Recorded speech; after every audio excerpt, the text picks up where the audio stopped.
Our graduates today have invited Dr. Gigi Richard, Professor of Geology, as today's guest speaker. Dr. Richard received her Bachelor of Science in Civil Engineering from the Massachusetts Institute of Technology with a concentration in Water Resources and Environmental Engineering. She went on to earn her Master's of Science and PhD degrees in Civil Engineering from Colorado State University in the Hydraulic Engineering program. As a Professor of Geology and Faculty Director of the CMU Ruth Powell Hutchins Water Center, Dr. Richard created CMU's Watershed Science program and teaches water science, environmental geology, and GIS courses. Dr. Richard was CMU's Distinguished Faculty Member for 2017. Gigi.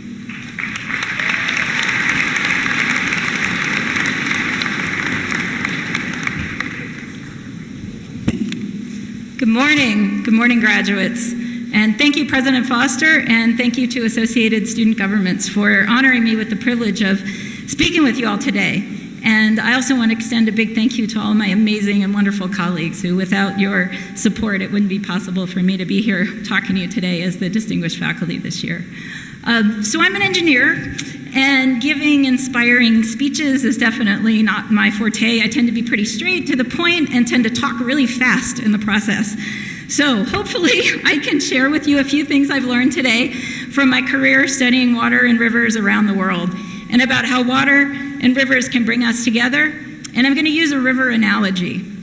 My goal is to do this in about 5 minutes, but you might need to be a little patient because rivers are never straight, and the story will meander and even might be a bit muddy at times. So our river story begins when I was a graduate student at school at Colorado State University in Fort Collins, and I was studying rivers, and I was learning to kayak, and I was single parenting a toddler.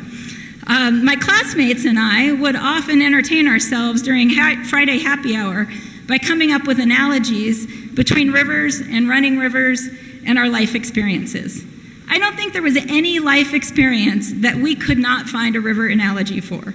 So for example, finals week was a raging flood out of control that makes the rapids really challenging and leaves you exhausted and sometimes a bit battered. And maybe that night that you stayed up partying a little too much, the night before your final exam, that was running a rapid where you might have picked a bad line and you might have ended up swimming and rolling and things didn't work out exactly the way you wanted. So these analogies helped us make sense of life and helped us navigate our daily challenges of school, work, and relationships. And the first big lesson I learned from running rivers that has helped me immensely over the years in many aspects of my life is to focus on where you want to go and not on the big rock or the big keeper hole that you want to avoid. If you focus on that rock, you'll find yourself headed straight to the rock. But if you focus on the line that you want to take, whether you're skiing in the trees at Powderhorn or mountain biking at Lunch Loops or navigating through life's rapids, maintaining your focus on where you want to get will help you get there. And I think that it's helped you get here. You've paddled through the Class 5 rapids of your degree, and it might not have been pretty. You might have rolled, lost your paddle, swam a bit, but you made it. So what's next? So that leads us to the next part of my river analogy, and it involves eddies. So eddies are the recirculating pools on the sides of rivers that can be great places when you're boating to stop and rest, catch up with friends, regroup, take a breath. But occasionally, if the river's current is really strong, you can get stuck in an eddy, and it can be really difficult to get out. It's a bit counterintuitive, but the way you get out of an eddy is actually to paddle upstream and lean downriver, lean into the current. So similarly in life, sometimes we found ourselves stuck in an eddy, swirling in indecision and uncertainty. The solution might be that we need to point our boat in a different direction. And despite our fears of what might happen, be willing to lean in to wherever the river will take you. For me, pointing my boat in a different direction after graduate school and leaning in led me to New Zealand for a 1-year postdoc. Now, as a single mom with a then 6-year-old daughter, embarking on this adventure left me feeling more like I was sitting at the top of a 5-meter waterfall about to launch without my paddle. But my year in New Zealand turned out to be a pretty wonderful water adventure, and this is where my story is going to meander a bit to the South Pacific. New Zealand is called Aotearoa by the native Maori people. And Aotearoa means land of the long white cloud. It's a very well-deserved name. The south coast, the west coast of the South Island, where my study site was, on average receives 30 feet of rainfall a year. Now, we get 9 inches of rain a year here, so 30 feet. It makes this land a really wonderful place to study water and rivers. And culturally, the Maori people are very connected to their natural world, including their water and their rivers. And in Maori, they love proverbs, and they have some sayings related to water. And 2 of those sayings are, te mana o te wai, and te mana o te awa. And these mean that your water is your power, your river is your power. And they even acknowledge that all of us, all humans, are all about 2/3 water. And because of that, we're all the same. They don't see a difference between one person and another because we are all similarly made of water. And when Maori people formally greet Maori people in a ceremony, they recite their formal story or their formal genealogy. And I'm going to share with you the Maori word for this story. The word begins with the letters WH in Maori, which is the sound of the letter F in English. And I just want to brace you, so. So the word for the Maori story is your whakapapa.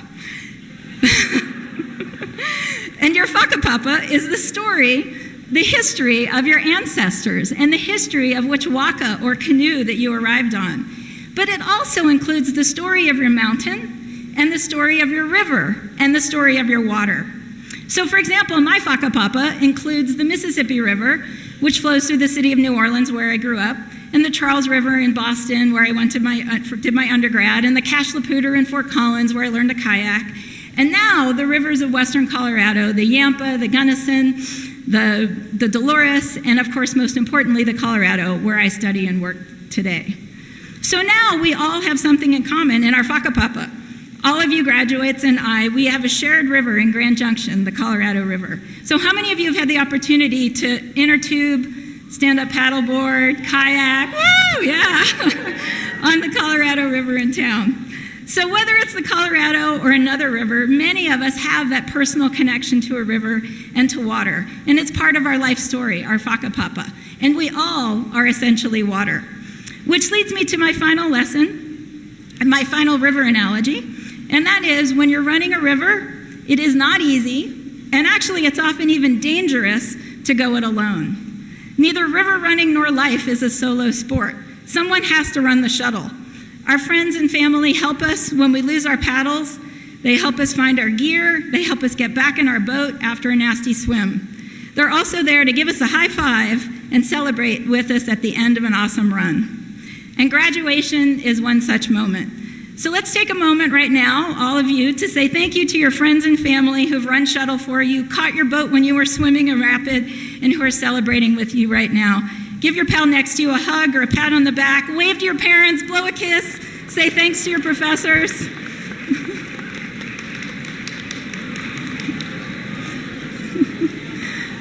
So, graduating today may feel like you're about to go off of a really big waterfall, but don't worry, you have a paddle. And I have confidence that you're prepared with the skills and the gear, and most importantly, the friends that you'll need. With what you've learned at your time at CMU, you've got a maneuverable boat, a strong paddle, a great flotation device, and a helmet. And your friendships with your fellow students and the faculty and the staff that you've met at CMU. So just remember, focus on where you want to go and not on the obstacles and fears ahead of you. Be willing to lean into the current and see where the river will take you.